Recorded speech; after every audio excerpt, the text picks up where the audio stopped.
Halo, perkenalkan, nama saya Muhammad Gumilang Herswanda dari kelas Hukum Kawasan dan Perbandingan Hukum NPM 21067343335 Program Studi Reguler.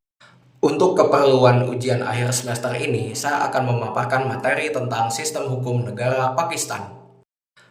Nama negara Pakistan pertama kali dicetuskan oleh salah seorang pejuang kemerdekaan mereka yang bernama Chudri Rahmat Ali. Menurutnya, Pakistan memiliki dua makna.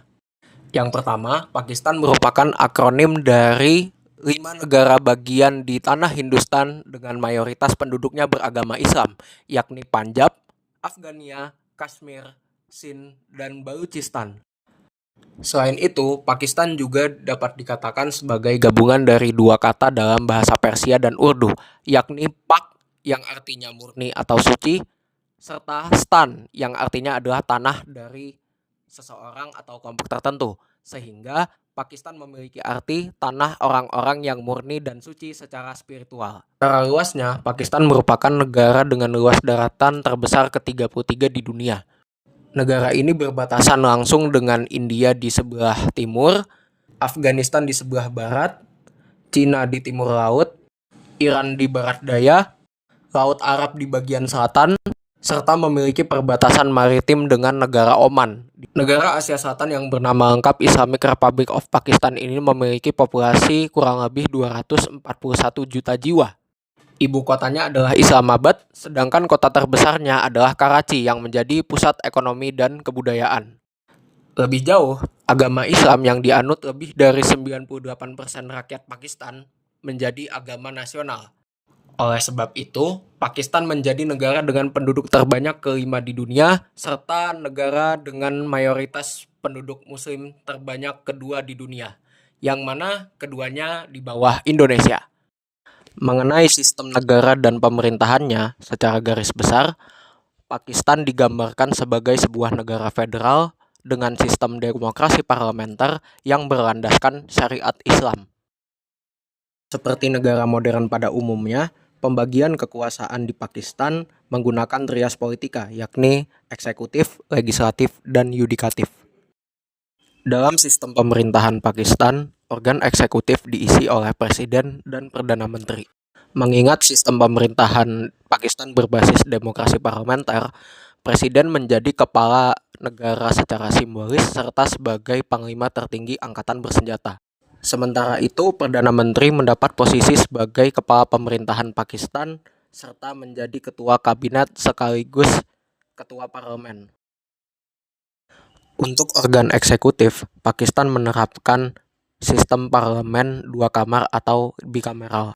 Dua kamar tersebut terdiri dari National Assembly sebagai majelis rendah dan Senate sebagai majelis tinggi.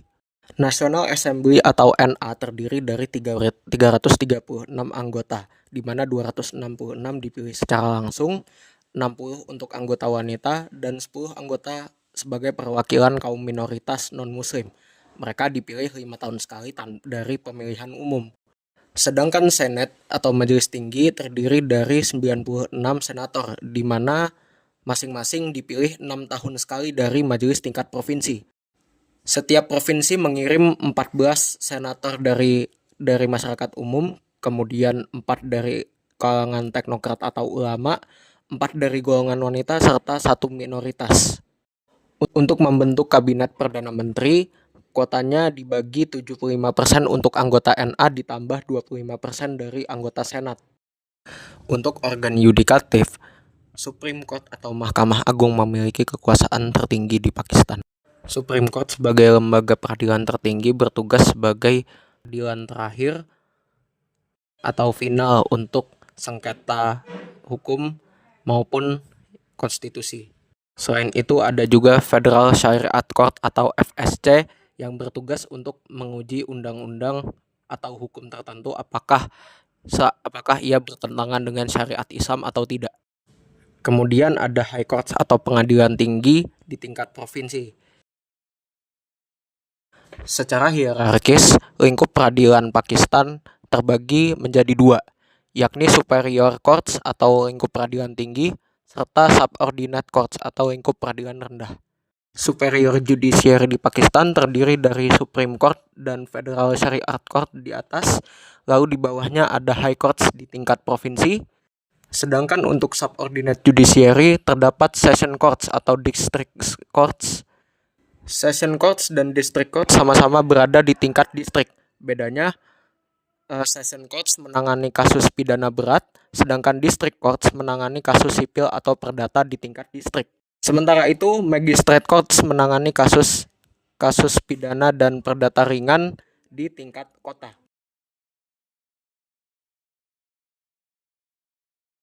Selain struktur lembaga peradilan sebelumnya, terdapat juga beberapa pengadilan atau tribunal khusus di Pakistan, seperti Banking Courts untuk bank, Criminal Courts untuk pidana khusus, kemudian pajak, narkoba, dan lain-lainnya.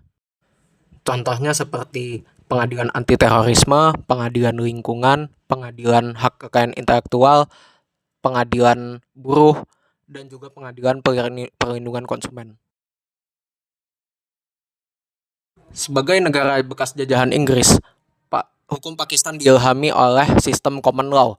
Akan tetapi seiring berjalannya waktu, sistem hukum Pakistan mengadopsi banyak unsur Islam dan lokal, sehingga saat ini Pakistan lebih mengadopsi sistem hukum campuran. Hukum tertinggi dalam sistem hukum Pakistan ditempati oleh Konstitusi 1973.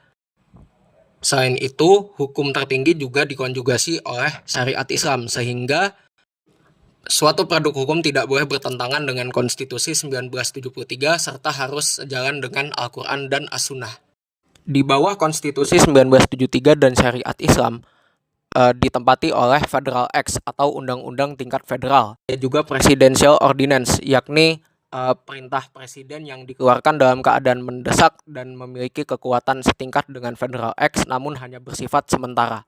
Di bawahnya ada Provincial Acts dan Governorial Ordinance, yang mana fungsinya kurang lebih mirip dengan Federal Acts dan Presidential Ordinance, namun lingkupnya hanya di level provinsi. Di bawahnya ada Subordinate or Delegated Legislations, yakni peraturan administratif atau peraturan turunan yang mencakup peraturan dari kementerian atau lembaga pemerintahan lainnya. Jurisprudensi diakui karena merupakan bagian dari common law, namun dia tidak memiliki kedudukan yang lebih kuat dari Konstitusi 1973 serta undang-undang di atasnya, termasuk syariat Islam. Adapun hukum adat diakui di Pakistan, namun pengakuannya hanya bersifat terbatas dan tidak boleh bertentangan dengan Konstitusi 1973 dan syariat Islam serta undang-undang di atasnya.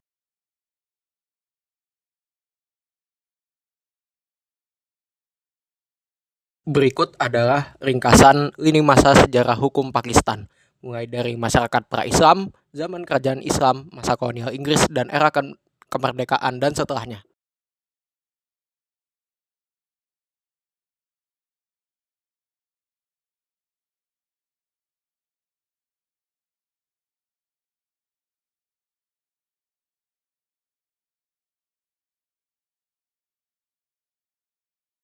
Seperti negara-negara lainnya, hukum Pakistan memiliki ketentuan yang cukup menarik. Salah satunya adalah tentang hukum keluarga. Pakistan memiliki undang-undang yang khusus mengatur tentang hukum keluarga yang dinamakan sebagai Muslim Family Laws Ordinance atau MFLO yang disahkan pada tahun 1961. Aspek-aspek yang diatur dalam undang-undang ini bukan hanya mengenai keabsahan pernikahan, melainkan juga ketentuan mengenai batas usia perkawinan, pencatatan pernikahan, serta ketentuan poligami, lengkap dengan prosedur dan sanksi administrasinya. Undang-undang ini banyak diteliti oleh praktisi hukum Indonesia di bidang keperdataan Islam, terutama soal fikih mazhab Hanafi, serta mencerminkan keseriusan pemerintah Pakistan mengenai hukum keluarga, yang juga tercermin dengan dijadikannya pengadilan keluarga sebagai salah satu lembaga peradilan khusus di negara tersebut. Demikian video ini saya paparkan. Atas perhatiannya, saya ucapkan terima kasih.